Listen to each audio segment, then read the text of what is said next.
A characteristic feature of all living organisms is that they give birth to young ones of their own kind. What would happen if new generations of species were not produced from their parents? The earth would turn out to be a barren place with no life.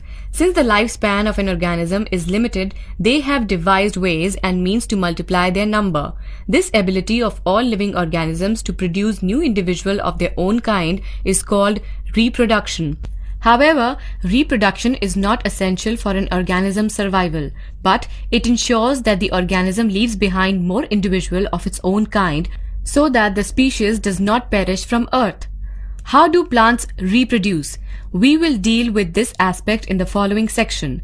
We see different types of plants growing around us, in parks, school garden, and in our neighborhood. Many of these plants bear flowers and fruits. Such plant body consists of two main parts. A. Vegetative part. These are concerned with nutrition and growth. They comprise of the roots, stems, and leaves. 2. Reproductive part. This is essentially concerned with reproduction of the plant. It comprises of the flower. A plant may have both male and female parts born on the same flower, so they may be born by different flowers. Types of reproduction in plants. There are two basic types of reproduction in plants, asexual and sexual. Asexual reproduction. Reproduction by a single parent without the production of sex cells or gametes is called asexual reproduction. In such type of reproduction, there is no seed formation. It is a faster means of producing offsprings. The new individuals produced are identical to their parents. Asexual reproduction is characteristic of bacteria, algae, and fungi. Among the higher plant groups like sugarcane, rose, potato, and ginger, asexual reproduction takes place by their vegetative parts. Modes of asexual reproduction in plants. Asexual reproduction. Budding, fragmentation, spore formation, vegetative propagation. Budding. This type of asexual reproduction occurs in yeast, a fungus that is microscopic and unicellular. It takes place under normal conditions when the yeast cell grows in sugar solution. Each cell produces one or more tiny outgrowths called buds, which increases in size. The nucleus divides and one of them passes on to each bud. These buds ultimately cut off from the parent cell and are released as an independent, identical copy of the parent. Budding may be repeated, resulting in the formation of one or more chains of bead-like cells. 2. Fragmentation. Spirogyra, which is a filamentous green algae, reproduces rapidly by this asexual mode of reproduction on availability of nutrients in water. Here, the filament breaks up into a number of short segments due to force of water current or friction. Each segment then develops into a complete organism and the process continues. You might have noticed such green algae covering ditches or ponds as slimy green scum over large areas. 3. Spore formation. The spores are asexual reproductive bodies found in plant groups like fungi, mosses, and ferns. You have learned in Chapter 1 about saprophytic mode of nutrition in fungi. If a piece of bread is kept in a warm and moist place, mass of fine thread-like structures, which are the hyphae, grow from the spores after they have settled on it. At the tips of the hyphae, spores are formed. This is enclosed in a special structure called sporangium, that is, bony on a stalk. The sporangiophore spores are produced in large numbers and are very light and minute. These are easily dispersed by air currents. Spores are protected by a hard protective covering to withstand unfavorable conditions. Under favorable conditions of moisture and temperature, they germinate in suitable medium into a new individual. 4. Vegetative propagation. This type of reproduction is observed in higher plant groups. New plants are produced from vegetative parts of the parent plant like roots, stems, or leaves. Thus, there is no involvement of flower, the reproductive part. These specialized organs of propagation often have vegetative buds which develop into shoots. Some of these, like potato and ginger, also store food and are means of survival in adverse cold and drought conditions. Some common organs of vegetative propagation are described below. 1. Runner. The most common example is grass. The runner arises as an axillary bud. It creeps horizontally some distance away from the mother plant, then strikes roots at the nodes and grows into a new plant. It may break off from the mother plant and grow as independent plant. 2. Tuber. This is the swollen end of a special underground stem. It arises from the axil of a lower leaf becomes swollen with heavy store of food material. It has on its surface a number of eyes that grow into buds. A potato is an example of tuber. 3. Rhizome. It is horizontally growing underground stems swollen with stored food. A rhizome bears distinct nodes, internodes, scaly leaves, and adventitious roots. It has buds on its surface from which grow new plants. Ginger and turmeric are examples. 4. Foliar Bud. In Bryophyllum, rows of foliar buds are produced on the notch at the end of leaf margins. These buds may drop from the leaf and grow up into new plants. 5. Root tubers. These are swollen adventitious roots. Examples are dahlia and sweet potato. These roots have food stored in them.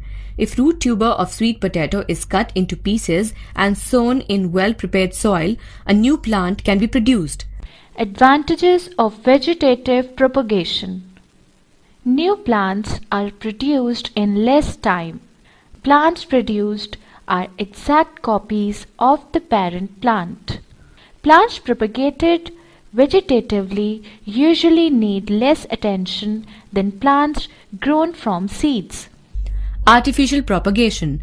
Man has taken advantage of the vegetative mode of propagation in plants and adapted them to his use in gardens and nurseries.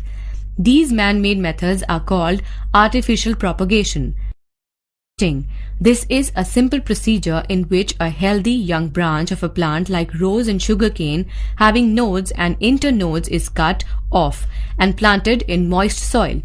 It produces roots and grows into a new plant. 2. Grafting. This method is used in horticulture to develop new varieties of fruit plants. In this method, a healthy stem of one plant with oblique cut surface is inserted over the cut stem of another rooted plant. It is then tied together. After some days, new branches develop that show combined features of the two plants. 3. Layering. In this method, a branch of the plant is bent towards the ground and covered by moist soil. After some time, roots develop from the covered part. The bent branch is later cut and made to grow into a new plant. Plants like jasmine and bougainvillea are developed by this method. Micropropagation or tissue culture. It is the technique of growing plant cells outside an intact plant. Micro refers to the small pieces of plant tissues used. The material is grown in special nutrient medium. Plant tissues taken from plant parts like root, stem, and leaf can be stimulated to grow in solution by addition of nutrients and certain plant hormones. Tissue culture is now used for development of desired varieties. Sexual reproduction. You have learnt in class 6 that flower is the reproductive organ in a plant. It bears the male and female reproductive parts, the stamen and carpel respectively. These reproductive parts may be borne by the same flower or separately in different male and female flowers. They produce the male and the female gametes. Sexual reproduction involves production of new individual by the fusion of these male and female gametes to produce a zygote. The act of fusion is called fertilization. After fertilization, seeds and fruits are produced. Seeds on getting favorable conditions produce new plants. The following terms are applied to describe a flower. 1. Complete flower. In a flower, if all the four whorls, that is, sepals, petals, stamens, and carpels are present, it is said to be complete flower. Complete flowers are normally bisexual, having both the reproductive whorls. The China rose is an example of bisexual flower. 2. Incomplete flower. Such flowers lack in one or more floral whorls. Incomplete flowers are normally unisexual, having only one of the reproductive whorls. They may either be a male flower bearing stamens only or a female flower having carpels, pistil as a reproductive whorl. Plants like cucumber and corn have different male and female flowers on the same plant. The male and female flowers may also be borne on separate plants as in papaya and mulberry. Each stamen consists of filament, anther and connective. The anther has two anther lobes connecting pollen grains. Pollen grains are very minute in size, like particles of dust. Each pollen grain develops double-layered thick wall. The outer wall is made of waterproof substance and is often provided with spinous outgrowths. Lying internal to it is a thin and smooth layer. Male gametes are formed inside the pollen grains. Each carpel is made of three parts. The terminal knob-like part, which may be lobed, is called stigma. The tubular stalk connecting the stigma and ovary is the style, and the swollen basal portion of the carpel is called ovary. The ovary contains one or more oval bodies, the ovule inside which female gamete or egg is formed. Pollination.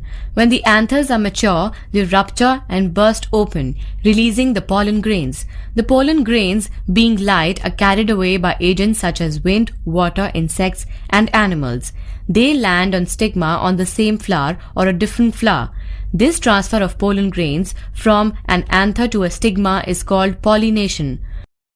Pollination is of two types. 1. Self-pollination.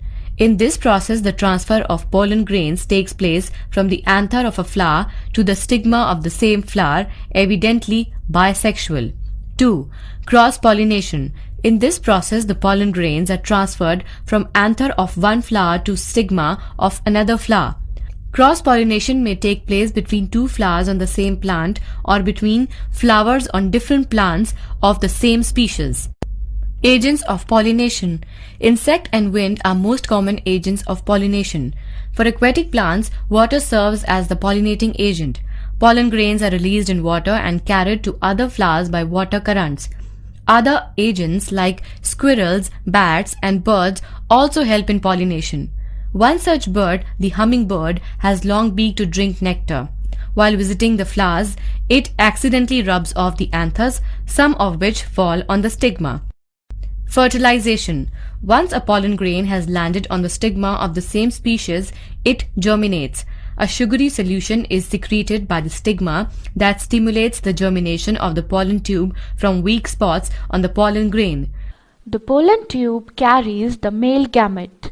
After reaching the ovule, the tip of the tube bursts, releasing the male gamete. The male gamete fuses with the female gamete to form zygote. This process is called fertilization. Hybridization. It is the fertilization between genetically different plants to produce a new kind of plant, that is the hybrid. Hybrid varieties are often better as the good characteristics of both parents are incorporated in one variety. The desirable characteristics of food plants are higher yield, natural resistance to disease, and favorable agronomic traits. The hybrids incorporate these traits. Seed formation. After the formation of zygote, the petal sepals and stamens wither away and fall. The style and stigma also fall. Only the ovary remains. It contains the fertilized ovule, which contains the zygote. The zygote begins to divide and forms the embryo. Meanwhile, the walls of ovule develop hard layers. Thus, ovules develop into seeds consisting of a baby plant, the embryo. The embryo contains 1 or 2 cotyledons with stored food. They are covered by hard protective seed coat. Fruit formation. All flowering plants are characterized by having seeds enclosed by a fleshy covering, the fruit. The fruit is the ripened ovary. As seed formation produces, the ovary begins to swell and changes into fruit. Some fruits, like those of fleshy mangoes, are sweet and juicy. Others, like those of almond and walnut, become hard and dry. A fruit can have 1 or more seeds inside them. Dispersal of seed. What would happen if all seeds of a plant were to fall directly below the mother plant? They would soon use up the soil's essential nutrients and compete for the available space, sunlight, water, and air. There would be a struggle for their existence. As a result, these seeds would not grow into healthy plants. In order to guard against these conditions, seeds and fruits have developed special devices for their wide distribution. The process by which seeds or fruits are scattered over a large area in order to find an available space for their germination and healthy growth is called dispersal. Following are the different ways by which the seeds are dispersed. 1. Dispersal by wind. Wind dispersed seeds are light and dry. They may have 1 or more appendages in the form of thin, flat membranous wings, as in drumstick and maple. In sunflower, the fruit is hairy and opens out in an umbrella-like fashion that helps it to float in the air. The seeds of madder and cotton are also hairy. 2. Dispersal by water. The seeds and fruits to be dispersed by water usually develop floating devices in the form of spongy or fibrous outer coats. The fibrous foot of coconut is capable of floating long distances in the sea without suffering any injury. In lotus, the spongy receptacle bearing the fruits on its top floats about in water and drifts according to the currents of water. 3. Dispersal by animals. Many seeds and fruits are dispersed through the agency of animal, including human beings. Sometimes when you walk through a grassy field, you may find seeds and fruits clinging to your clothes. Many fruits are provided with outgrowths like hooks, barbs, spines, bristles, and stiff hair on their body. Such structures help them to adhere to the body of woolly animals, and thus the seeds are carried to distant places. The fruit of xanthium is covered with numerous covered hooks. Seeds of spear grass have cluster of minute stiff hairs which attaches easily to passing animals. 4. Dispersal by explosive mechanism. Many fruits burst with a sudden jerk. This results into seeds being scattered far away from the parent plant. Common examples of explosive fruits are balsam, pea, and castor.